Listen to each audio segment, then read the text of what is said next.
जो नहीं भी आया आज, ठीक है ना। तो डिफ्रैक्शन पढ़ेंगे, डिफ्रैक्शन होता क्या है। डिफ्रैक्शन में मैं उससे पहले आप लोगों को बता दूं, हमारे पास एक स्मूथ सरफेस है, ठीक है। इस पर मैंने एक लाइट रे इंसिडेंट करी, है ना। तो जैसे लाइट रे इंसिडेंट होती है तो क्या होता है, लाइट रे उसी मीडियम में वापस चली जाती है, ये हमारा क्या होता है, रिफ्लेक्शन होता है। फिर मैंने आपको बताया था क्या, फिर मैंने बताया था आपको रिफ्रैक्शन। मैं उसी टॉपिक पर आऊँगा बेटा, ठीक है, कि हमारा डिफ्रैक्शन होता क्या है। रिफ्रैक्शन में क्या था, हमारे पास दो मीडियम थे, एक मीडियम का रिफ्रैक्टिव इंडेक्स नीचे ये N1 था, ये N2 था, और ये हमारी क्या थी, नॉर्मल थी। लाइट रे जैसे इंसिडेंट होती है तो या तो टुवर्ड्स द नॉर्मल या वे द नॉर्मल क्या होती है, वो बेंट हो जाती है ना। ये हमारा क्या था, रिफ्रैक्शन था। अब बात आती है हमारे पास कि रिफ्रैक्शन होता क्या है। रिफ्रैक्शन मैंने अभी आपको बताया था, फिनोमिनॉन ऐसा क्या था जिसमें बेंडिंग होती है लाइट। अब बेंडिंग तो हमारे पास रिफ्लेक्शन में भी होती है और रिफ्रैक्शन में भी होती है, दोनों में लाइट जो हमारी क्या होती है, बेंडिंग होती है। बट यहाँ पर एक वर्ड आता है sharp, sharp corners. Sharp corners का मीनिंग क्या होता है, मैं एक आपको छोटा सा बता दूँ। आपने कभी कभी जो है फिल्मों में देखा होगा, फिल्मों में हमारे पास क्या होते हैं, आपने देखा डायमंड्स होंगे, है ना। डायमंड पर लाइट रे इंसिडेंट होती है, तो डायमंड पर जैसे लाइट रे इंसिडेंट होगी, इंसिडेंट होने के बाद आपने देखो डायमंड चारों तरफ से क्या होने लगता है, पोलराइज्ड होने लगता है, ऐसे होने लगता है ना। और कभी कभी हमारे पास क्या होता है, प्रिज्म होता है। प्रिज्म प्रिज्म पर कोई लाइट रे इंसिडेंट हुई, प्रिज्म के कॉर्नर पर,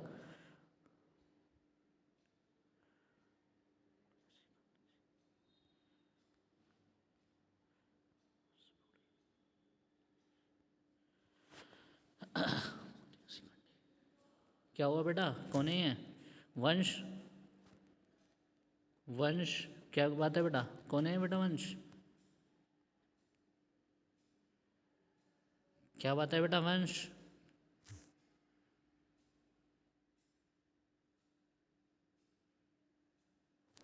आवाज़ नहीं आ रही, वंश कौन है बेटा ये। अगर इसी क्लास के हो, हमारी क्लास के हो, तो बेटा यहाँ पर जो रहो।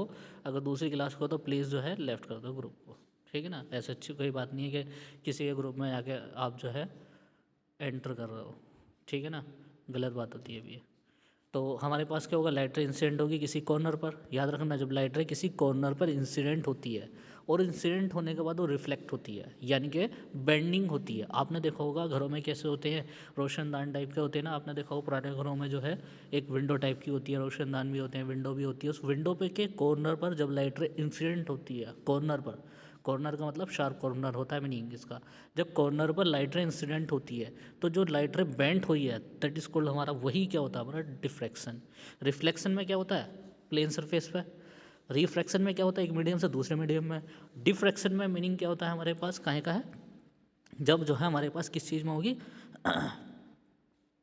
शार्प कॉर्नर पर इंसिडेंट हो, ठीक है, शार्प कॉर्नर पर इंसिडेंट हो, उसे हम क्या कहते हैं, डिफ्रैक्शन कहते हैं, ठीक है। Diffraction are of two types, हमारे पास डिफ्रैक्शन दो टाइप के होते हैं।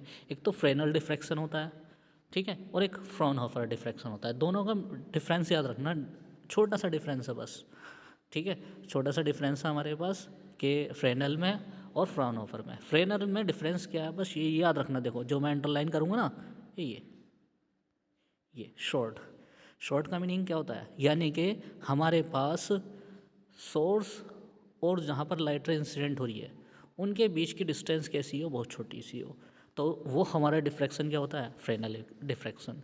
एग्जांपल मैं आपको बता दूं, घरों में, घर में आप एक रूम के अंदर है, बल्ब जल रहा है, बल्ब से लाइट रे निकली, थोड़ा सा इमेजिन करना, लाइट रे गिरी, इंसिडेंट, लाइट रे इंसिडेंट हुई, यानी बल्ब से लाइट रे चली और चलने के बाद किसी शार्प कॉर्नर पर, यानी स्लैब के कॉर्नर पर, किसी भी स्लैब के या हमारे पास टेबल के या किसी ग्लास के किसी भी कॉर्नर पर जब गिरेगी तो हमारे पास जो डिफ्रैक्शन, यानी कि डिफ्रैक्शन मतलब जो शेडो तैयार होगी, वही हमारा क्या होता है, डिफ्रैक्शन होता है। अब देखो बल्ब और ग्लास या स्लैब के बीच की डिस्टेंस बहुत कम है ना, शॉर्ट है ना, तो वही हमारा जो डिफ्रैक्शन होता है वो कौन सा होता है, फ्रेनल डिफ्रैक्शन, ठीक है। और अब बात करते हैं फ्रॉनहोफर डिफ्रैक्शन। फ्रॉनहोफर डिफ्रैक्शन हमारा क्या होता है, देखो जरा, फ्रॉनहोफर डिफ्रैक्शन में ये रहा लार्ज, दिख गया ना सभी को लार्ज, ये रहा, मैंने लार्ज बना दिया, लार्ज डिफ्रैक्शन।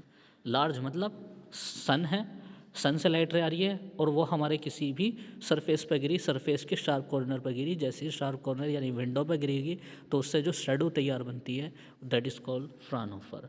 ये बता दो, डिफ्रैक्शन और डिफ्रैक्शन के टाइप्स के जो हमने डिफरेंस बताए हैं, सभी को क्लियर हो गए हैं या नहीं, सभी हैंड रेस करके बताएं भाई मुझे। इम्पोर्टेंट है। Sudhanshu Bhadana, very good. और किसी को, जैसे ऋषिका, सलोनी, वंश,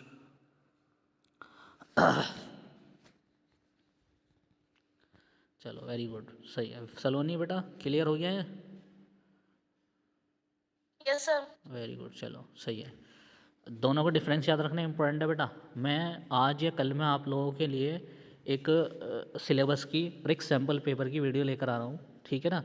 तो सभी उसे 5 या 10 मिनट की रहेंगी, 2 4 5 मिनट की रहेगी, उसे आप सभी एक बार देख लेना कि हमारा सिलेबस में सैम्पल पेपर पेपर 2 टर्म 2 के सिलेबस में क्या क्या है और कौन सा चैप्टर कितने मार्क्स का है, और इम्पोर्टेंट्स भी उसमें बता दूंगा कि क्या है। वैसे मैं अभी फ़िलहाल ये बना रहा हूँ, यूट्यूब पर भी डाल दूंगा, अब भी देख लेना चाहे बाद में भी देख लेना, ठीक है ना। फिर एक और वीडियो लेकर आऊँगा टर्म 2 की पूरी बुक जो होती है ना हमारी ओसवाल की, उसकी भी वीडियो बना रहा हूँ मैं, ठीक है। जैसे ही कंप्लीट हो जाएगी वो भी मैं आपके ग्रुप में डाल दूँगा, और साथ में उस पर भी यूट्यूब पे मेरी उस पर मिल जाएगी, ठीक है ना। सभी जो है उसे देख लें। वैसे तो अभी मैं पढ़ा ही रहा हूँ कंटिन्यू, ऑफलाइन भी क्लास चलेंगी जबकि अब देखेंगे, ठीक है।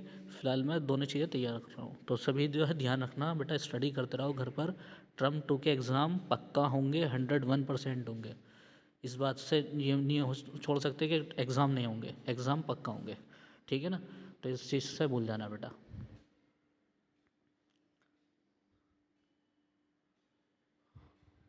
ओके बेटा, वंश पूर्णिया जो भी है। अब जरा देख लो बेटा, diffraction of light by a single slit. Slit का मीनिंग क्या होता है? What is the meaning of slit? Slit का मीनिंग होता है होल। होल होता है, जैसा अब मैंने अभी आपको बताया ना, हमारे घरों में विंडो होती है, विंडो इज़ अ स्लिट। रोशनदान होते हैं, इज़ अ स्लिट, यानी कोई भी होल जिसमें लाइट रे क्या हो सकती है, पास हो जाए, ठीक है, दैट इज़ कॉल्ड स्लिट। अब स्लिट में मैंने आप लोगों को बताया था कि हमारे पास यंग एक्सपेरिमेंट में यंग ने क्या करा था, 3 स्क्रीन ली थी। एक स्क्रीन ये नहीं, इस स्क्रीन में एक होल करा, ठीक है। एक सामने उसकी स्क्रीन रखी, उसके ऊपर नीचे दोनों होल रखे, और एक थर्ड वाली स्क्रीन रखी थी, है ना। तो जो हमारे पास ये जो होल है दैट इज़ कॉल्ड स्लिट। ये सोर्स हमारा एस है, ये S1 S2 स्लिट्स हैं, ये 2 होल हैं, जिसका नाम रख दिया स्लिट्स। अब इसमें हम बात करते हैं सिंगल स्लिट के लिए। तो सिंगल स्लिट के लिए बेटा हमारे पास डिफ्रैक्शन कैलकुलेट करना है सिंगल स्लिट के लिए। तो हमारे पास ज़रा देख लो, मैं थोड़ा सा जूम कर दूँ डायग्राम को, सभी को डायग्राम जूम होकर दिखाई दे रहा होगा, ठीक है। कि हमारे पास क्या है, एक ये हमारे पास एक सोर्स है, इस सोर्स के सामने एक हमारे पास क्या रखा हुआ है, लेंस रखा हुआ है, कॉन्वेक्स लेंस। मैं थोड़ा सा दिखा दूँ, कॉन्वेक्स लेंस है L1।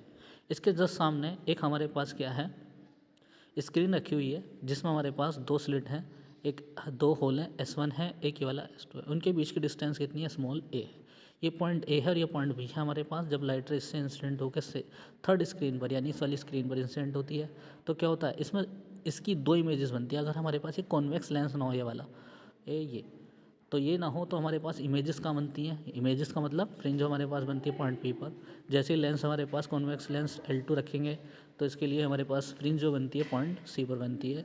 इन दोनों स्क्रीन के जो बीच की डिस्टेंस है वो कितनी है बेटा, कैपिटल डी है। वो कितनी है, कैपिटल डी है। तो हमें यही ड्राइव करना है इसका फॉर्मूला, ठीक है। तो इसमें हमारे पास secondary minima and secondary maxima, secondary minima और सेकेंडरी मैक्सिमा इसमें हमें कैलकुलेट करना है।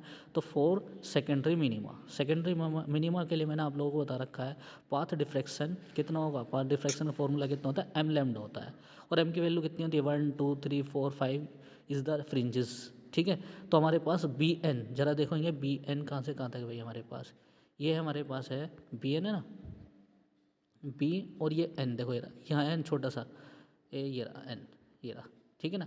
B n is a wavelength, b n is a wavelength. Wavelength होती है हमारे पास कितनी, प्लस माइनस के एम लैम्डा, ठीक है। प्लस माइनस के क्योंकि इंक्रीज भी हो सकती है, मिनिमम भी हो सकती है और मिनिमम भी हो सकती है। अब इन ट्राइंगल ए बी एन में देखेंगे, ये डेरिवेशन करूँगा अच्छे से समझ लेना। इन ट्राइंगल ए बी एन में हमारे पास साइन थीटा की वैल्यू निकाल लो। Sine theta is equal to कितना होता है, परपेंडिकुलर अपॉन कितना, हाइपोटेनस। परपेंडिकुलर कितना है इसमें बेटा, बी एन, और हाइपोटेनस इसमें कितनी, ए बी। तो बी एन की वैल्यू रख लो और हाइपोटेनियस ए बी की वैल्यू रख लो। रखने के बाद हमने जैसे ही इसमें हम रखेंगे तो हमारे पास नेक्स्ट जो आएगा वो कितना होगा, b n is equal to कितना आ गया, a sine theta for m th secondary minima के लिए।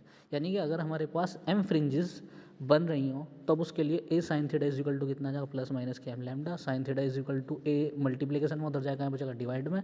तो sine theta is equal to कितना गया, m lambda upon a. If मैंने बताया था हमारे सिलेबस में क्या है, हमारे पास थिन लेंस है, थिन मिरर हैं और थिन प्रिज्म है। ऐसे ही जब हम बात करेंगे स्लिट के लिए तो हमारे वहाँ पे बात करेंगे थिन के लिए, यानी कि एंगल बहुत छोटे छोटे होंगे। जब एंगल बहुत छोटे होते हैं साइन कॉस टेन कोट क्या करेंगे हम रिमूव कर देंगे। जैसे ही रिमूव करेंगे तो हमारे पास a is equal theta is equal to m lambda upon कितना आ जाएगा, तो एम इज इक्वल टू कितनी 1 2 3। अगर फर्स्ट रेंज के लिए बात करें तो 1 रख दो यहाँ पर, सेकंड के लिए बात करें 2 रख दो, थर्ड के लिए बात करें 3। ऐसे सेकेंडरी के लिए हमारे पास कितनी होगी, सेकेंडरी मैक्सिमा के लिए 2m+1 into lambda by 2, m is equal to कितना 1, तो वैल्यू जैसे ही पुटअप करेंगे तो हमारे पास ये आ जाएगा। तो ये सभी जो है कंप्लीट वहाँ तक का नोट करेंगे। सभी को क्लियर हो गया है? थोड़ा सा बेटा दिक्कत यही है कि एक ऑनलाइन में परेशानी तो होती है, ठीक है ना। तो मैंने इसे रिकॉर्ड भी कर दिया, कई बार जब देख लोगे थोड़ा सा क्लियर हो जाएगा। आज फिलहाल इतना ही पढ़ूंगा मैं, ठीक है ना। एक एक टॉपिक करके कर लो तब भी हो जाएगा। ये बताओ ये वाला डेरिवेशन क्लियर हो गया? वैसे इतना इंपॉर्टेंट नहीं है, बस थोड़ा सा मुझे डिफ्रैक्शन के बारे में बताना था मुझे आज, डिफ्रैक्शन टॉपिक के बारे में, डिफ्रैक्शन हमारा होता क्या है, ठीक है ना।